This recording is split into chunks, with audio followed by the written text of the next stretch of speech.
Hello guys, so today we're going to be doing a lamb breakdown for a few orders that we've got this week, and also some stuff that's just going to go on the counter for general sale.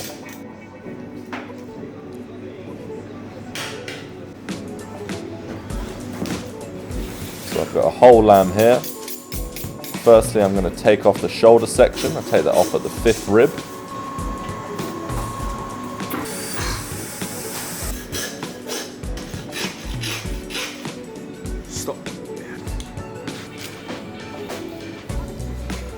Next up, I'm going to remove the legs, and I do that by separating the breast muscle, or the belly muscle, and then I go through the last vertebrae on the loin, between the loin and what would be the rump of the lamb.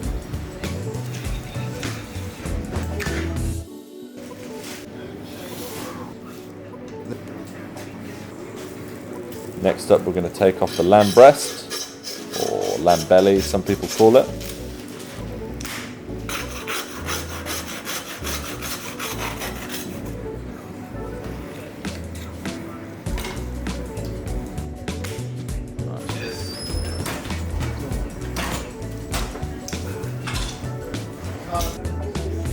Next I'm going to remove the suet, which has the kidneys inside.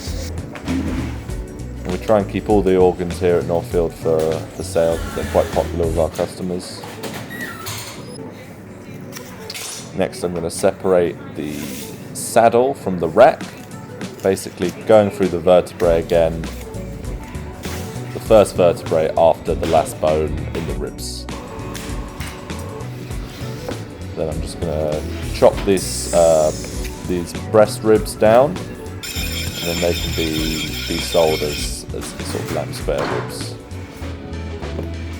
A really good slow cooking, cheap option. Yeah, nice. Next I'm going to take the scrag end of neck off the lamb shoulders. Then I'm going to portion them into little discs. These are another thing, great cheap option, great for slow cooking. You can do stews with these.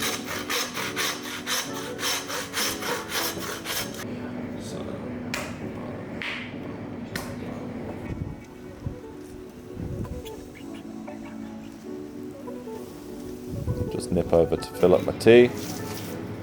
Next we've got an order for a lamb noisette. Now, this is a section we'd normally use for Barnsley chops or loin chops, but we also do a lamb noisette, which is basically a boned, rolled, boneless loin.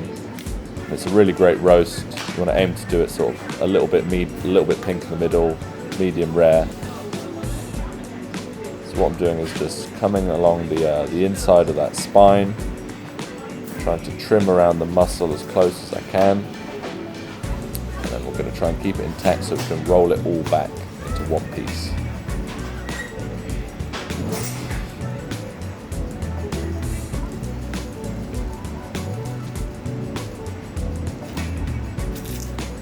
Then I'm going to take the little fillets that I've trimmed off the inside earlier on, and I'm going to sort of fold them into the middle where that spine would have sat, and then I'll tie it into a roasting joint.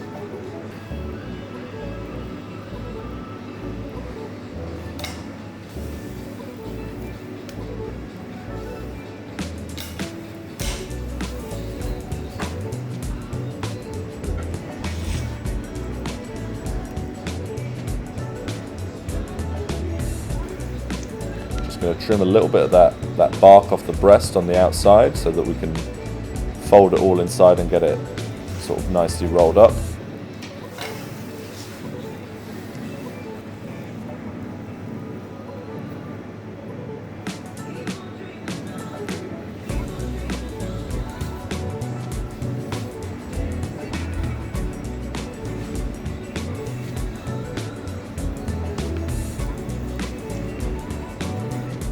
We're going to string that all the way along so nothing falls out.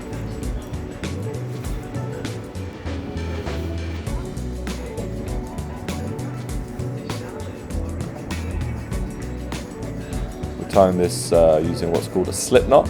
So basically it's a knot where the more you pull it, the tighter it gets, and it sort of locks itself in place. So it's nice and tight, isn't going to break while cooking.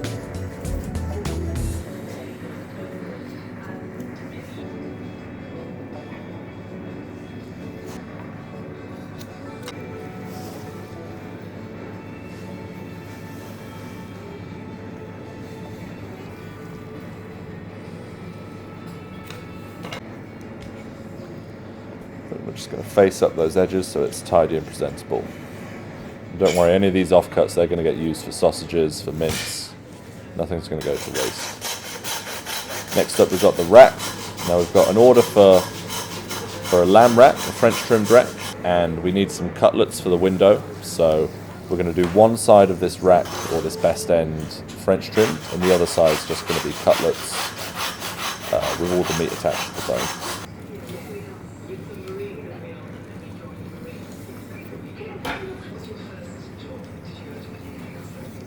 Take out that little bit of shoulder blade after we've taken the best end off the spine.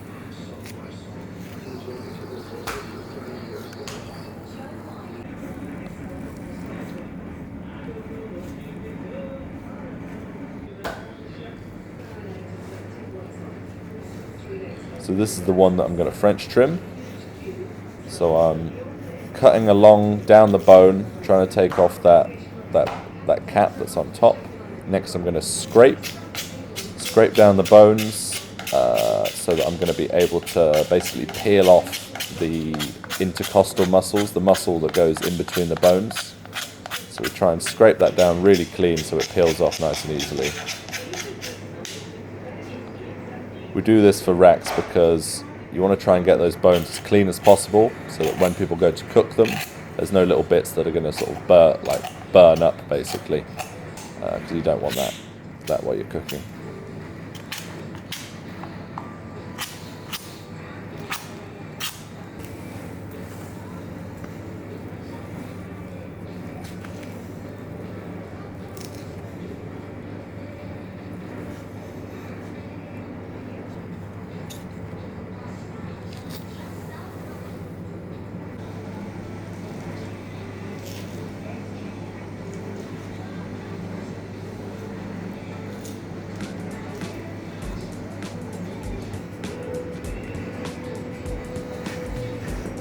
So that's my rack done. Now I'm just going to cut out my cutlets. That's basically just cutting between the bones all the way down.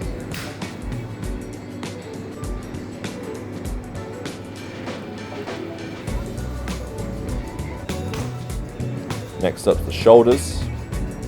So we're going to leave these on the bone, but we have to take them off the shoulder end of the carcass.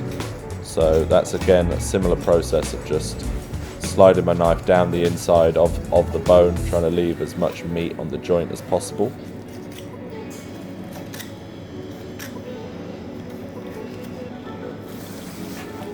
Trim out that little bit of paddywhack, which is basically a ligament that runs down the back.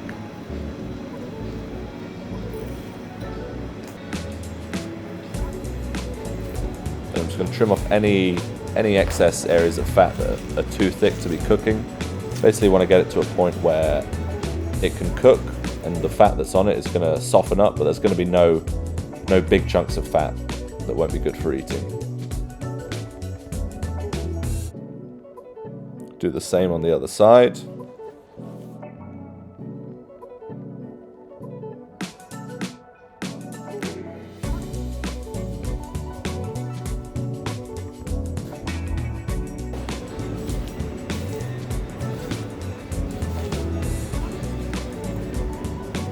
I'm going to rip off a lamb neck fillet on one side because we've got an order for that.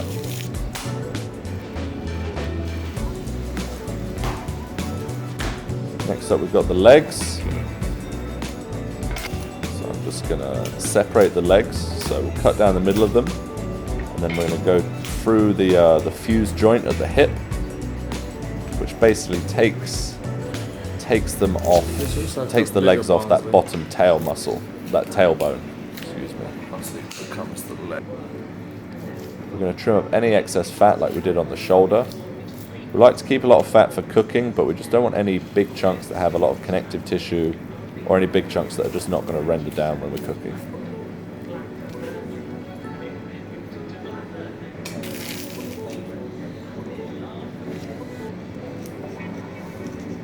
Next, we're going to take out what's known as the H bone. That's basically the bone that contains the ball and socket joint at the hip. We want to take that away because once we've taken that out, we can still have a joint where it's a lamb leg on the bone, but taking that H-bone off makes it easier to carve, easier to cook.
Next, we're going to tie up this joint.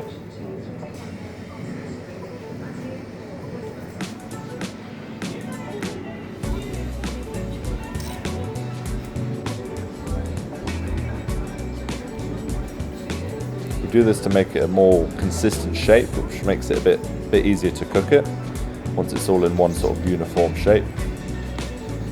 And we're just going to trim off the bone at the end of the leg.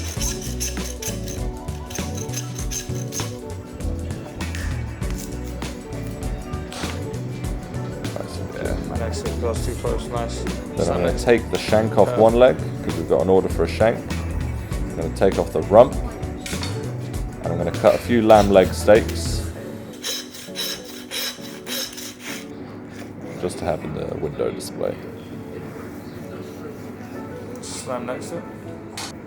That's it. Finally, now that that's all done, I'm just going to trim up any excess offcuts that we've got, and we can use them for sausages. Straight down the block.